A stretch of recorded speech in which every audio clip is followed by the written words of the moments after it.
வணக்கம், welcome to இன்னைக்கு special. இன்னைக்கு நம்ம பார்க்க போற சமையல் பருப்பு டால், பருப்பு ரசம். வாங்க வீடியோக்குள்ள போகலாம். இந்த ஊரம் பருப்பு ஒரு 1/4 கிலோ நம்ம 2 மணி நேரம் ஊற வச்சிருக்கோம். இந்த கழுவி வாஷ் பண்ணி வச்சிருக்கேன். இதில் ஒரு பூண்டு ஃபுல்லாக உரிச்சு வச்சிருக்கேன். இதுலேயே போட்டுக்கலாம். இப்போ நம்ம இந்த குக்கரில் போட்டுக்கலாம்.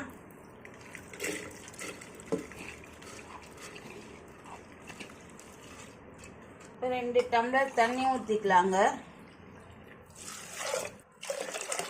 இப்போ மூடி போட்டு ஒரு 5-6 விசில் விட்டுடலாம்.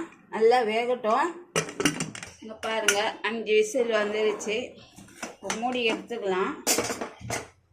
மூடி எடுத்து நல்லா பருப்பு நல்லா வெந்துருச்சுங்க.